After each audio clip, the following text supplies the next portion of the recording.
My guest today has worked inside the justice system at every level, from taking down organized crime to overseeing thousands of cases as criminal chief of the U.S. Attorney's Office in the Northern District of California. Hallie Hoffman has been a career federal prosecutor, a leader inside the Department of Justice, and most recently served as General Counsel of the DEA, the Drug Enforcement Administration.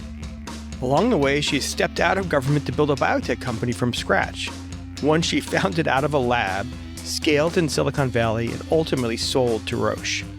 She's one of the rare people who has operated in law, government, and tech at the highest levels, and she brings a perspective few others have. Before we get started, I want to remind you this podcast is not investment advice. It is intended for informational and entertainment purposes only. Hey, Hallie Hoffman, welcome to Onward. Thanks. Glad to be here. Thanks for having me. Before we dive into my questions, can you just give a little outline of your background? Because it's really a fun mix of two different worlds.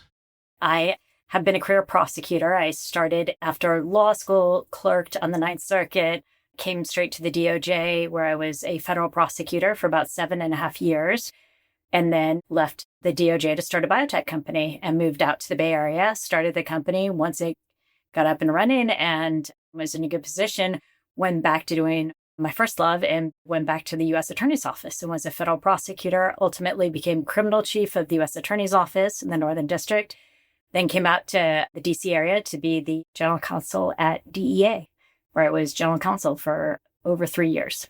You make it sound so easy. So you were General Counsel of the Drug Enforcement Administration. You were chief of division in the Northern District, so you saw all sorts of stuff. I was doing some research, and I think there were something like 1,000 cases with their name on it. Too many for me to get through. And then you built and sold a tech company, which you were very understated about, which we'll come to in a minute. Tech and law and government, which, by the way, sounds very apropos these days. I love that. I was very lucky, Ben. The tech company was the unique circumstance where my brother came to me. He had developed a technology and asked if I would run with it and build a company out of it. Of course, no big task. And I was like, are you kidding me? I prosecute organized crime. That's the thing about brothers. They believe you can do anything. And you did it. Yeah. He was right. Do you want to tell your founding story and then I can ask follow-up questions? Absolutely. The technology was a non-invasive prenatal diagnostic test. My sister-in-law was put in a very high risk category, was having a child later in life, and was like, this test is just not reliable. It was a protein-based test. And she remembered, she's a geneticist, and remembered that you can separate fetal DNA from maternal DNA.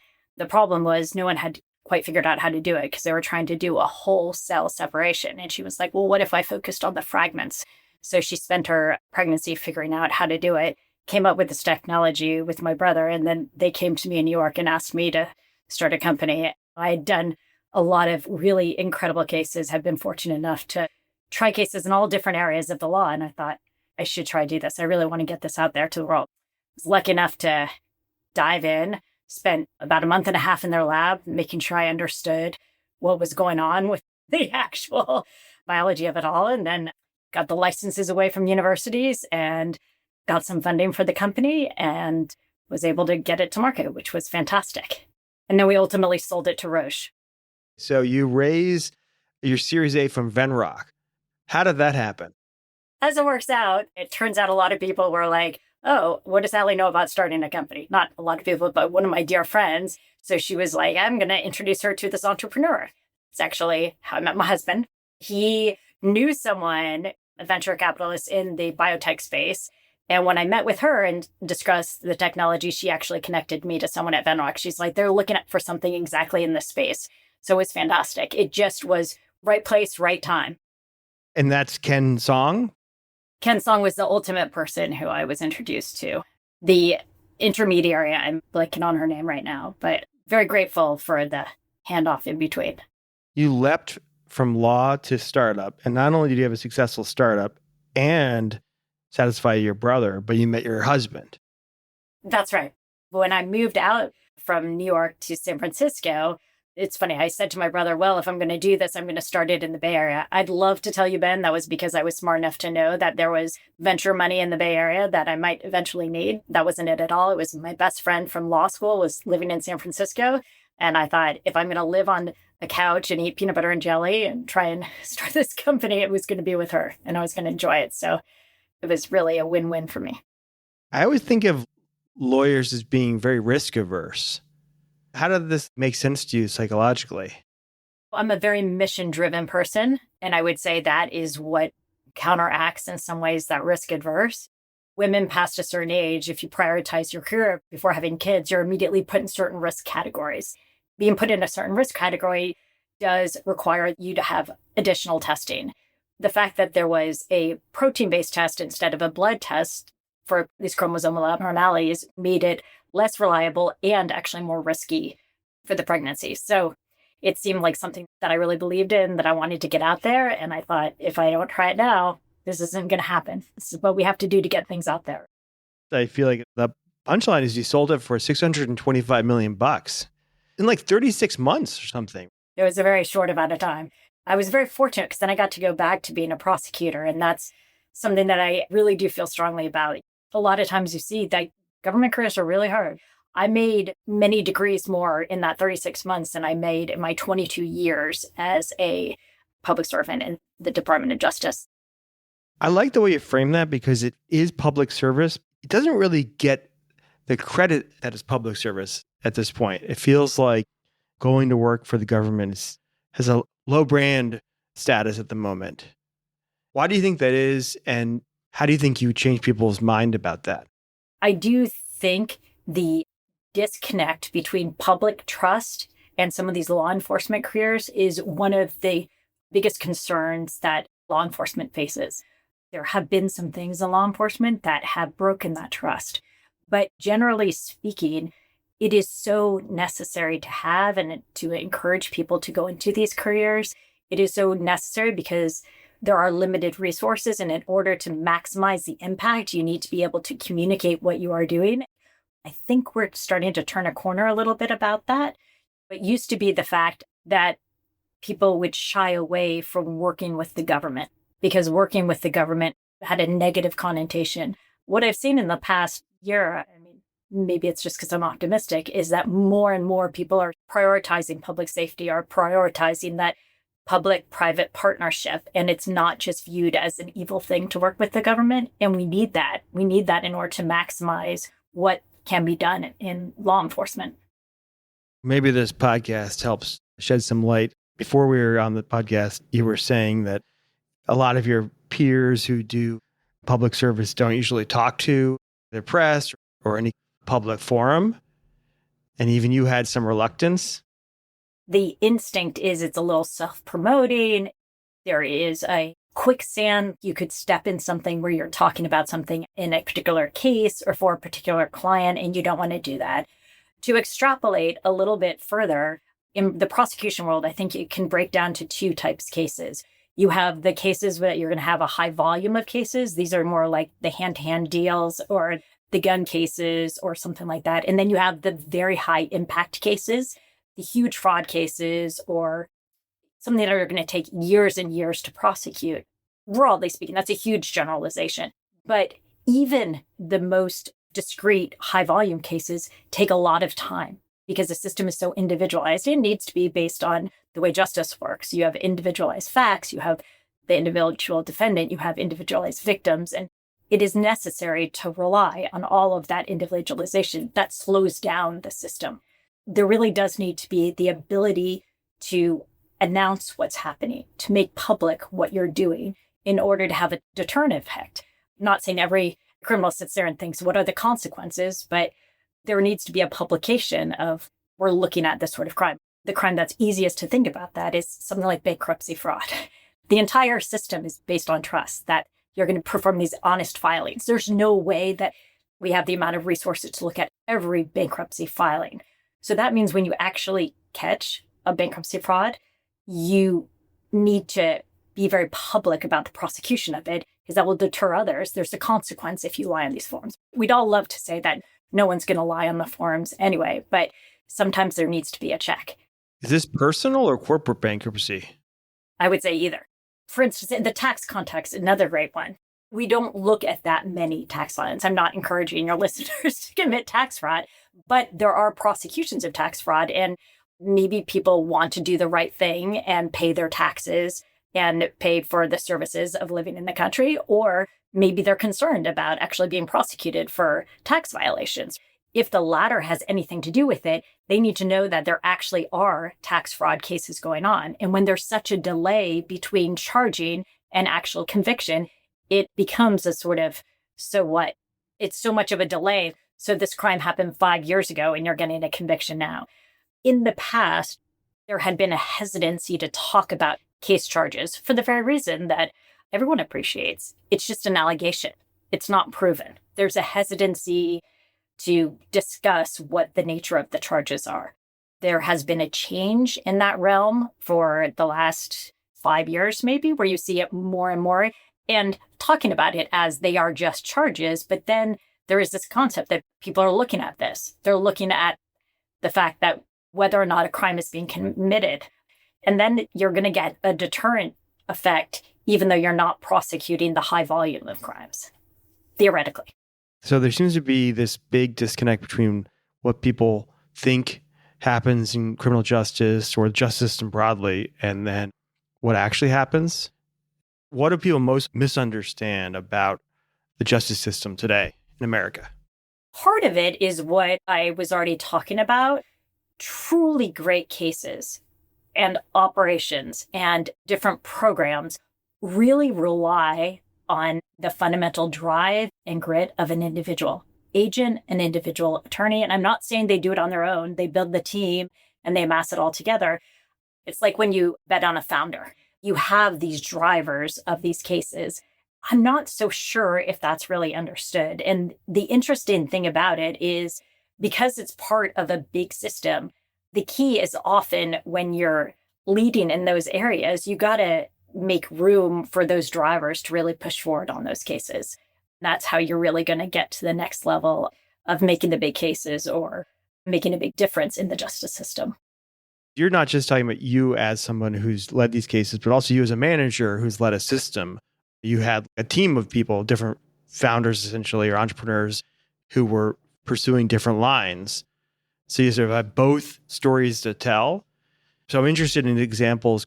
So when I think of the government, don't think of it as massive monolithic organization, but there's these individuals who are trying to make things happen. How does that actually work? Early on in my career, I had the chance to work on a prosecution of a former prime minister of Ukraine. An administrator of Ukraine? What is that? No, prime minister. Oh, prime minister of Ukraine? Yeah, of Ukraine. And he had been treating his country like his personal piggy bank and developing programs and siphoning some money off to the side. You might ask why he's prosecuted in the United States. Well, he was laundering the money through banks in San Francisco, living in Eddie Murphy's old mansion. And under money laundering statutes, there are something called SUAs, the substantive underlying activity, and his was this fraud activity. So it was a very lengthy case, required depositions to be taken overseas, which is unusual to take criminal depositions. It's more normal in a civil case. We had to get coordination of 48 countries to be able to take these depositions. What year is this? This was back in 2003, a while ago. This was right at the beginning of my career. I think of that and think of this FBI agent that was so determined. He challenged every norm. He did not sleep. He put his public safety at risk just because there was this criminal conduct that he was just not going to give up on. That's just one example. We literally had to prove some violations of Ukrainian law in a U.S. courtroom. I mean, it was crazy. It was like nothing that had ever been done before. But the dedication of those public servants who just went for it and wanted to hold this person accountable. And obviously, that's just one example. I mean, I could go on and on. That's so wild, though. What happened? We got a conviction, went to jail for 10 years. In the United States? In the United States. Did you have to do an extradition? We did not, because the agent got him coming off a plane during the investigation. At one point came to the United States. It's something I've thought about a lot, whether or not it's an oxymoron to say a humble criminal, because The criminals that I come encounter with have a lot of hubris, or at least the ones we catch. But there's this concept that you know what's best. That usually is the way law enforcement gets criminals. This is so interesting. There's like a psychological profile that you typically have seen in criminals where they are arrogant or overconfident. Fundamentally, yes. I don't know if I'm qualified to make these designations, but I do generally think that the typical fraudster convinces themselves that they are doing what's best for everyone so that they know what is right. And there's a certain hubris in that. And then they'll spend the money freely or think they're not going to get caught. And that's usually then what brings it to light. So that's how you find them. And then does it often lead to the kind of errors in their defense because they lie? Obstruct justice. Yes. Low-hanging fruit is oftentimes it shows a state of mind when we can charge an obstruction of justice. If you can add that count, you're going to be able to show what the criminal state of mind is and really get to that in front of the jury, which is a huge benefit of adding charges. Yeah, I saw that and I actually didn't even exactly know what it meant, but often in these big cases you prosecuted, you also got them for obstruction of justice. That sounds bad, but it may not mean exactly what I thought it meant. What does it look like when you're getting someone for obstruction of justice? That lying? It usually would be lying to a law enforcement agent who is taking a statement. If you could show a direct lie, it's totally case dependent. And I'm thinking through my cases, most of them did involve lies to law enforcement agents in statements that were being made. Isn't that what got Martha Stewart imprisoned? Exactly. You could see scenarios where people try to tamper with witnesses. That can be a different charge that could lead into obstruction of justice. You're saying what's happening behind the scenes is that there's this less monolithic, more singular or entrepreneurial group of people who are making these things happen. One of my friends was a U.S. Attorney General in New York, or Assistant U.S. Attorney General. He says he got so jaundiced because you just see so much bad behavior. I don't know if that's what you experienced as well. You see a ton of bad behavior. You said U.S. Attorney's Office. I don't know if there's a difference between federal and state. I believe there probably is because I've always worked more in the federal level. If the feds don't take a case, the state may take it. But if the state doesn't take a case, it doesn't get done. And I think there is such a higher volume on the state side. I don't know if this is a fair analogy. This might go totally in left field about what you were saying about being disconcerted. But when I was at DEA, people sometimes ask me, oh, well, how do you not get overwhelmed? We're just going to lose this war on drugs. We would say at DEA, this is a war to save lives. In 2023, which I believe was the highest amount of fentanyl recovery, it's 386 million lethal doses were recovered by the Drug Enforcement Administration. That is an unbelievable amount. And if you focus on the lives saved, it's a different way of seeing it. It's the yin, the yang. It really does drive you forward in terms of mission. Trying to put that in perspective, because I don't know anything about any of the things you're talking about. Is that dozens of cases, hundreds of cases? Is that a few that really move the needle? That's hundreds of cases. That type of seizure, thousands potentially across the country. There also are administrative forfeitures that the DEA will do where they will forfeit a huge volume of drugs in a criminal case. You seize them, you charge it criminally, but it also allows you to take instrumentalities of the crime. Sometimes that is to try and have a lasting impact on the system. What's an instrumentality of the crime? The vehicles that are used to transport the drug. This is just an example. I'm not talking about any specific case. If you think of it as an operation, you're not just seizing the drugs, you're also seizing the vehicles, the money that they may or may not have. Getting back to this point of maximum impact with one case, you need to use all the tools, and it might have many different tentacles that go out in different ways. So it may not just be the criminal case itself. It may be associated with an administrative forfeiture or a civil forfeiture that's going to accompany the criminal case. So I have some libertarian friends. I used to have this debate before we legalized marijuana in so many states. So, okay, what do you think the world looks like without drug enforcement? What does it look like without the deterrence, without the forfeitures.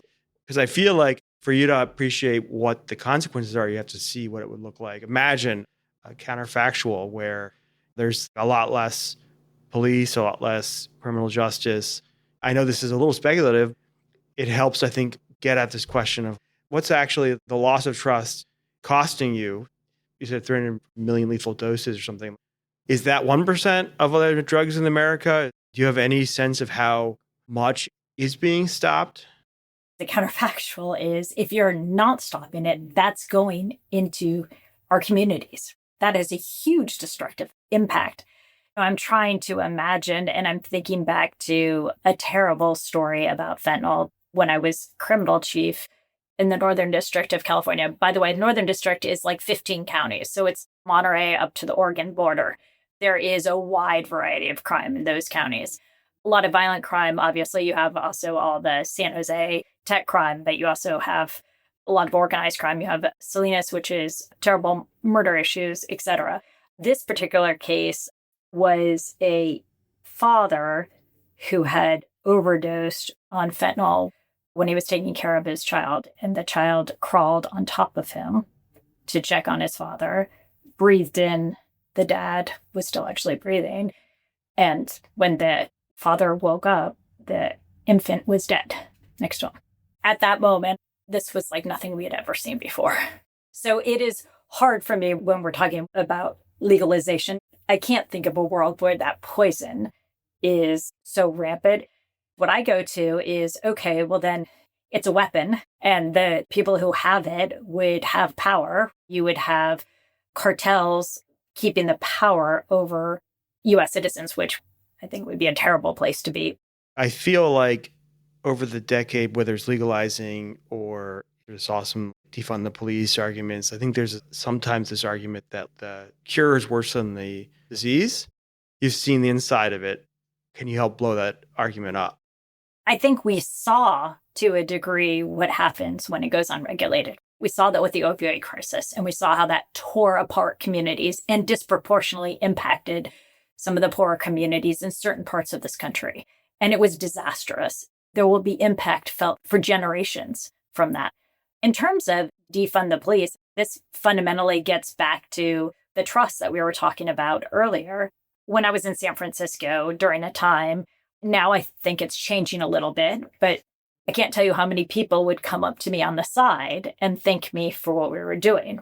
There was a toleration of the crime as long as it didn't reach certain populations. I think that's not something that's discussed if people are actually victims of the crime.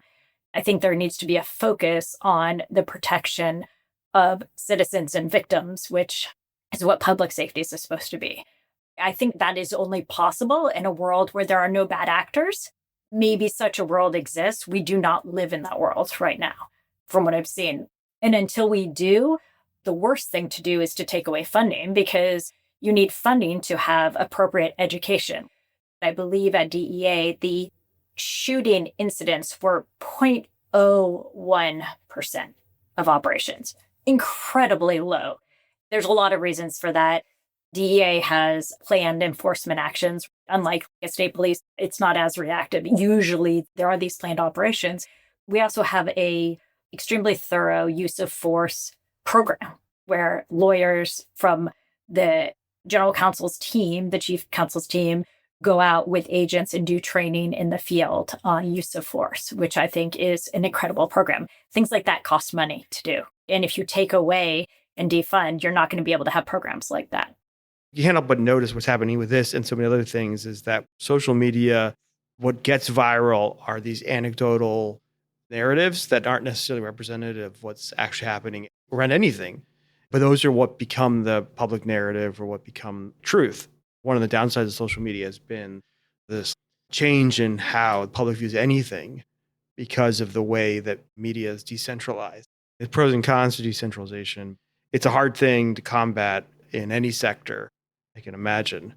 Maybe there's a good there. Maybe if you can flip that in, there's more light to be shed on all the work that's going on. In the past, I think there has been just such a focus on these problematic situations get a lot of airtime. there hasn't been as much emphasis on the great work that is going on in law enforcement, which is needed in order to build that public trust. I don't know how you make that as interesting, because maybe it's just not as interesting to people. I don't know. Especially if lawyers are afraid to talk to the public, Exactly. Here we are back at the start. burdened by facts. You've been in these large organizations. I don't know how big DEA is or DOJ, but they're massive. What breaks down as you scale justice? DEA, by the way, is about 10,000. It's not as big as I thought. But DEA is part of DOJ. DOJ is obviously much larger. Going back to this small number of cases and the driver of these cases, and I wouldn't say it breaks down. I would say that it needs to be acknowledged and accommodated for.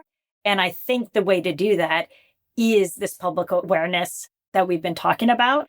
I think what is another accommodation that in both of these organizations would be extremely helpful is with internal management and leadership.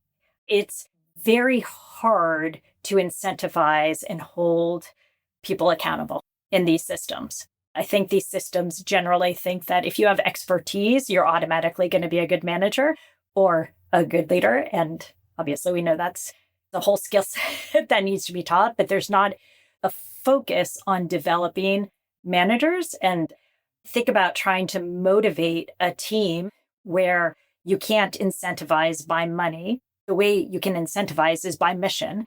And that's a lot, where they see colleagues who are not putting in the drive, not putting in the time, and there's really no consequences. Now, I think these things are changing, but it is very hard to grow a team in these systems. I live in Washington, D.C., so I've seen government for most of my life. And the fact that you can't manage and hire and fire in a government organization is one of the primary reasons why it doesn't operate at a level of excellence that it could. Is that the same type of thing you're saying, or something different? That's what I'm talking about. And I tried as much as I could to think of ways, even in small ways. There are certain mechanisms in the justice system to give certain benefits, but it is difficult.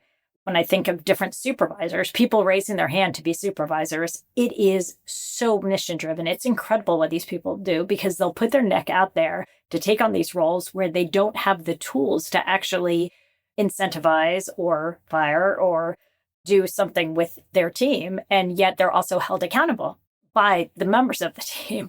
It's pretty remarkable to me, actually, how much mission drives these supervisors, but giving them tools would make a huge difference. When I talk to politicians, I complain to politicians about this. They say it's not like a legislative act. It's actually the public unions that control a lot of this. It's not like there's legislation that put this in place. I don't know how you address this problem. I can't tell you how many times in sort of an agency chief counsel role, you're told, oh, we can't do that because the lawyers say no. And then I say, which lawyer? When I first got to DA, I actually wanted to put a doll in my office and be like, oh, was it Merv over here? Because I'd ask around, who gave you that advice? Where does it come from? It's almost like this allure. I'm not saying that lawyers don't say that, but it's all about risk assessment usually. Sometimes there's a very hard line that you cannot cross. But short of that, it's usually a question of risk. Do you want to do this or don't you? Because here are the potential consequences that will happen when you do it. I can't cite to why that mentality is greater in the government than in the private. If it is, I don't know. Maybe you could speak to that. But maybe that's done elsewhere too, that they just say, oh, the lawyers told me that I couldn't do it. Definitely exists elsewhere, because I know it exists in our organization. I always say it's all about risk and what the risk is.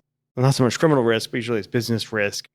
If you're like a customer of our platform, all of our designs are actually these abstract art. And the reason it's abstract art is if it wasn't abstract, actually, there'd be a lot of compliance. We just make abstract art. I love that. It's like such a random consequence of regulations that all of our design, our hero images are abstract art. That is another great adaptation when we're talking about what you can do to scale this, because you need to put it in a large organization, is finding those reoccurring barriers and removing them. You see a problem that is getting in the way of a lot of different things, and you can figure out a way to maximize. So you can't have 10 people on a case. You can only have 2. You got to have the right to, but you have to have the flexibility to staff it in the way you need to staff it. You've said this, and I actually literally complained about this around business law, but justice is so slow in America. I got involved in the case that my father was involved with that literally had been going on for 15 years, maybe 20 years. It was something like mid-'80s to mid-2000s. I just thought it was insane. And you said it has to be slow, it has to be individualized. Does it have to be that slow? I don't understand. I don't mean it has to be that slow. I mean, right now it is that slow because it is individualized. Now, it does need to be individualized because obviously they're individual cases. That's very important. A person has a right to face their accusers. There's all of these rights that are really important and critical rights. But justice can be achieved at a quicker pace. There's no question about that. The key is trying to find those barriers and I think remove them. Just because it's individualized doesn't mean that there aren't ways of multiplying the work that you're doing. There are certain forms that you can put into place to try and do a higher volume of cases quicker, even when you're individually assessing the facts of the case. One example, the DEA can take administrative actions against a pharmacy or a drug manufacturer or a doctor who is misprescribing or not using their licenses. DEA gives the ability to handle controlled substances to these entities. If they aren't using it the right way, we can bring an administrative action that forces them to either do it the right way, give up their license, whatever. It's like the SEC's administrative actions against corporations, and sometimes those go with criminal cases. Same thing in the drug context, but there was a low number because there are administrative law judges that ultimately review those, and there's a limited number of administrative law judges. There's a limited number of agents, but there are ways still that you can increase the volume because there are certain aspects that are repeated over and over. You know that you're going to have to prove A, B, and C. It doesn't mean that you are going to give the same A, B, and C for every case, but it means that you generally know the structure is A, B, and C. There's a lot of ways that we can help the process so that we could do more of these. And in fact, that has occurred. And there were like record numbers done in last years of these cases. So it is possible. It is important to recognize that while these systems are so, in some ways, hallowed and true and wonderful, justice is an ideal, and this is such an important fundamental part of our system, there are modifications that can be made. And we know this because in March 2020, I was criminal chief when the US shut down. Crime doesn't stop. It morphed into other ways. In that moment, I saw the judges, the defense counsel, the US attorney's office, everyone got together on calls and figured out, how are we going to do this? How are we going to work with the warden? How are we going to get someone into a jail? How are we going to make sure they have their confrontation clause rights preserved on a video call? How are we going to make sure they talk to their defense counsel? We went through every single step of the process that needed to happen and figured out a way to get it done, even in a circumstance where we couldn't put 2 people in the same room together. Obviously, we all know that this urgency creates innovation. It was what got so many of these court systems used to be paper filings. People had to drop it in drop boxes until COVID. These changes can occur that will speed up the process. The key, I think, is finding out how we can be open to making the changes. Other than that example of the paper moving to digital, what other things changed for the better as a result of forced rapid adoption of a different way of doing the justice system? Each district operates differently.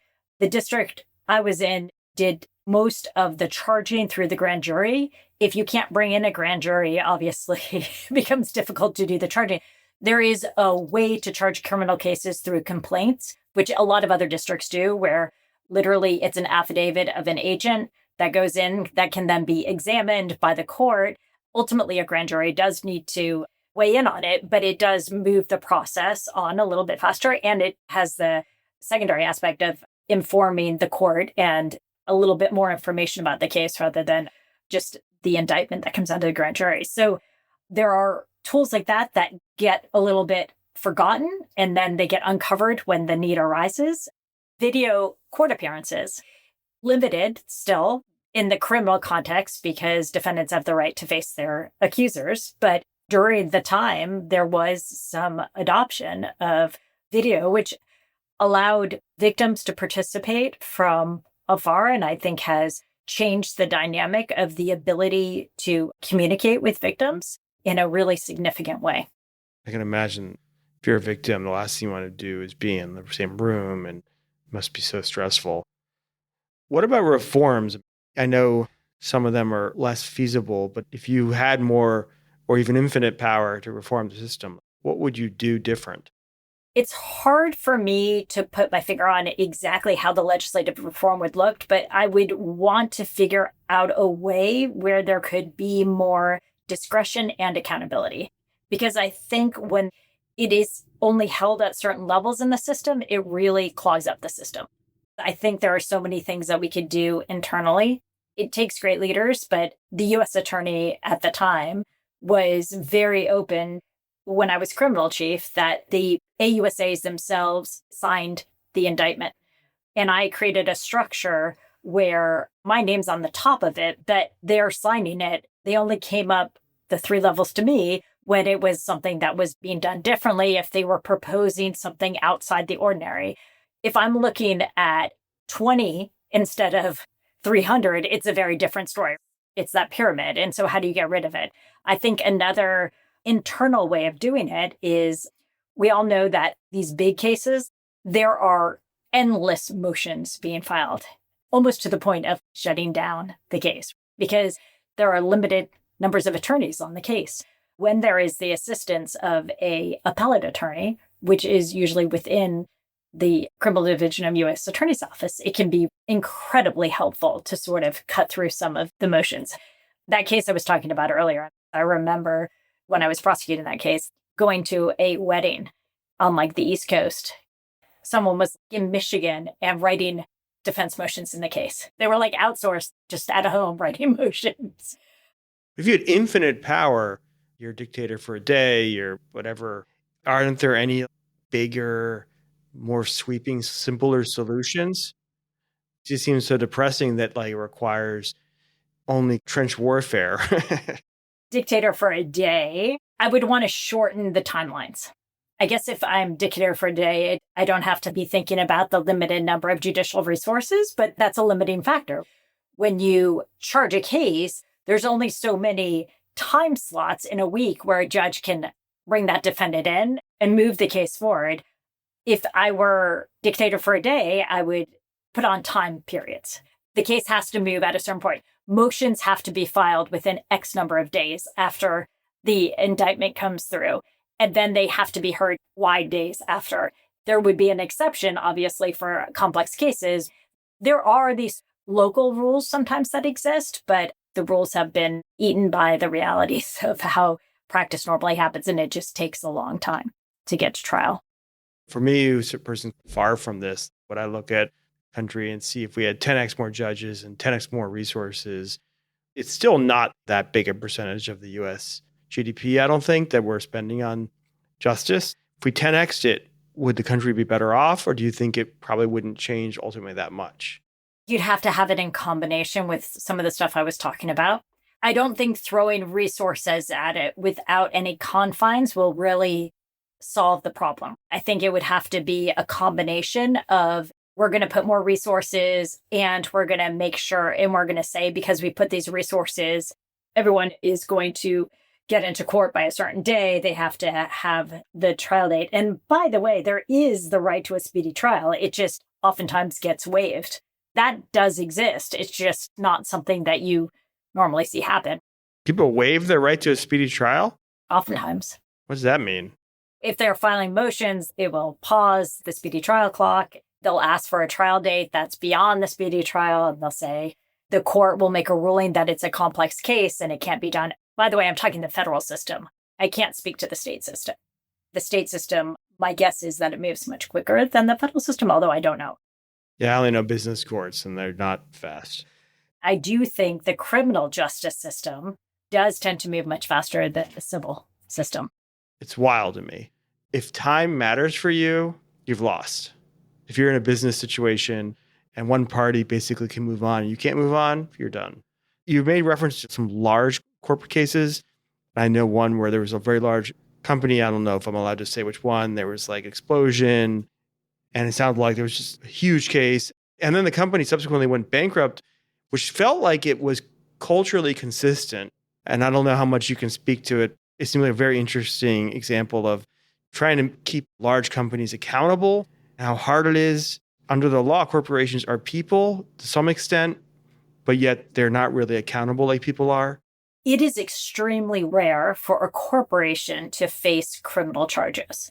A lot of times you'll either hear about a corporation facing civil sanctions or you'll hear about individuals in a corporation facing criminal charges. That actually had been decreasing. The Justice Department a few years ago, I think, started increasing NDAs and DPAs, deferred prosecution agreements, non-prosecution agreements, where these are these agreements that if you modify and change your behavior and they see an improvement, then they won't charge you.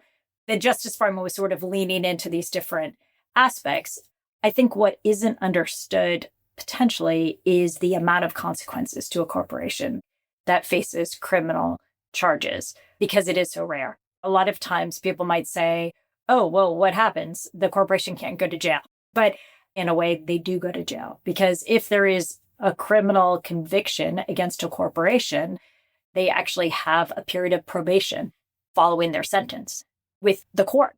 If you can think of what happens during a probationary period, there's a probation officer.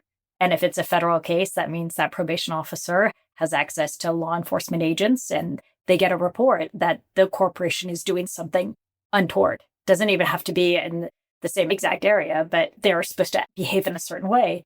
For 5 years or whatever the period of probation is, the corporation is under sort of a microscope, which is a form of prison, I would say, for the corporation. It's an extreme consequence.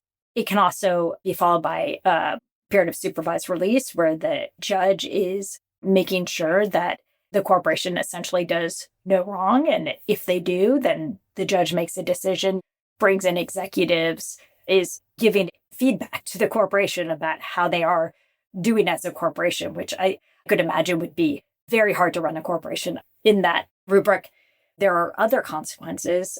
The case I think that you were mentioning, they had to put an ad in the paper, in the Wall Street Journal, saying that the corporation was a convicted felon to notify victims that as part of a consequence of their actions, 8 people died and 38 homes were destroyed. There are a lot of different consequences that can come from a corporate conviction that I think sometimes it's not understood. It's pretty significant, which is why it is rare for corporations to get charged, but it is extremely rare for them to go to trial. But it seems like in that instance, that company ended up continuing to follow a culture of bad behavior and then ultimately went bankrupt because more bad things happened. Maybe recidivism is common among corporations as it is among people, but it didn't seem like the conviction changed the trajectory of the company. Maybe the hope would be that it brought to light what was going on in the corporation. And because of the conviction, the consequences that you're identifying were a light was shed on them, as opposed to if there had been the case brought. If I were thinking about, okay, you can go to prison or they can be an ad about you in the Wall Street Journal, I'd be like, oh, I'll just take this ad. The judge can issue orders when you're in probation or supervised release to bind the company. Generally, when corporations are in that position, they might also have to have a federal monitor that is monitoring their activity.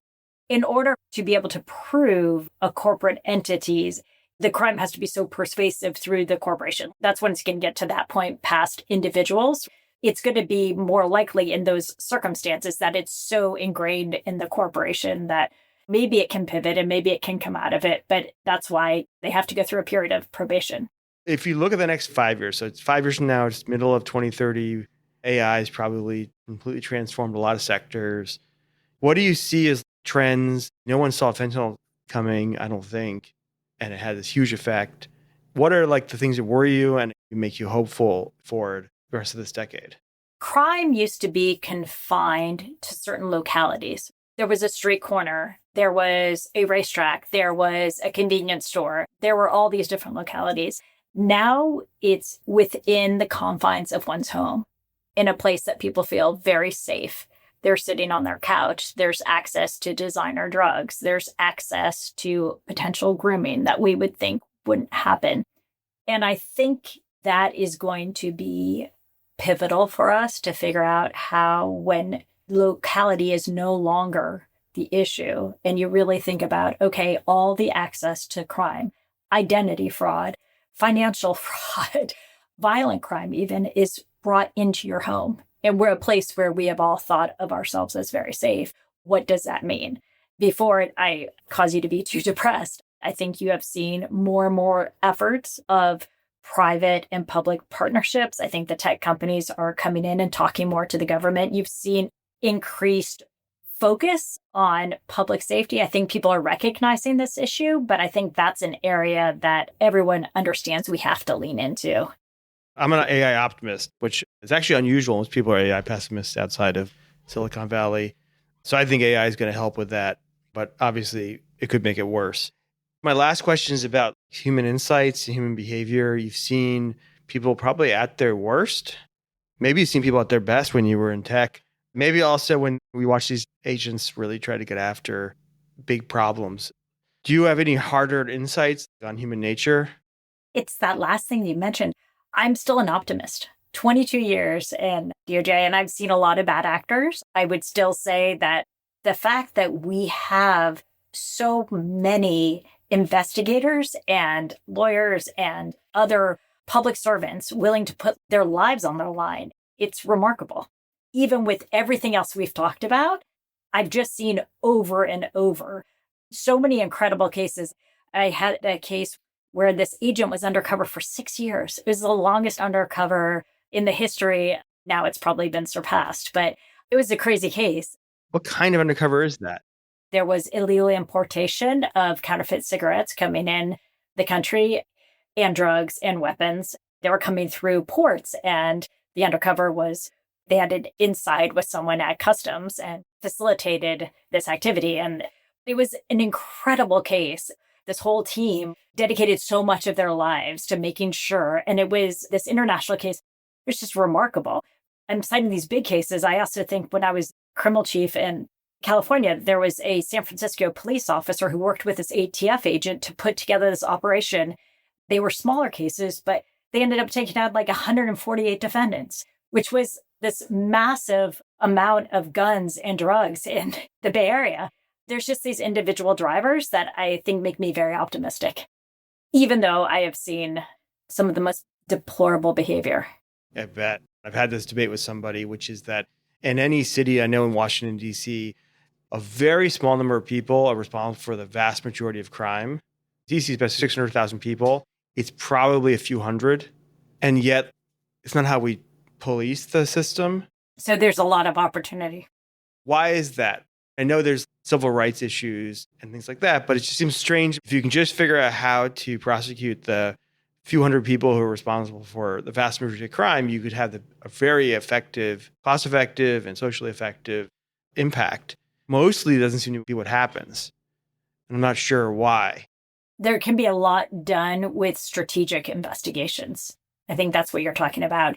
In a way that protects civil liberties. You throw out civil rights. I'm assuming it's focusing singularly on a particular individual, which if that particular individual is engaged in crime, it's totally appropriate to be investigating the crime that they're committing. There is a distinction there that I think is an important one. I'm like totally guilty of the social media informed view of the world. I see these posts about people who've been arrested 55 times, come in and out of the system, in and out of the system.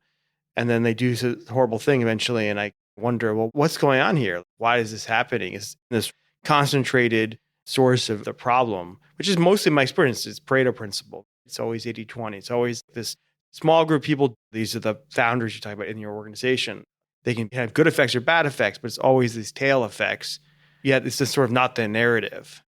I think you're touching on the needed flexibility to change an organization. When I came to DEA, the way the organizational structure even was of the chief counsel's office was crazy to me, because it's like 140 attorneys, but not necessarily structurally the way that met what we were doing as a mission now. When I asked, where did this come from? Why are these two things separated when one would inform the other? And it should be the same attorneys working on it because they all the way through the system would know how to regulate, and was told, well, it's always been that way. These are the things that I think drive people crazy. It's been that way for 30 years. When I reorganized it, I got a lot of, oh, are you allowed to do that? Of course, you can do a reorganization. Territorially, it makes people very uncomfortable. But having the difficult conversations with the people is something that, unfortunately, I think maybe in all organizations, but it does seem that people shy away from, which is necessary to change it to a position where you can do strategic cases. And I think clear the path for people to be able to focus on that. I feel lucky as an American that we have people like you who can be as successful as you were in business and then go back to public service and do this founders or entrepreneurial activity reforming the system. So thank you again for coming on Onward. I really appreciate it. Thanks for having me. I really appreciate being here. All right, onward.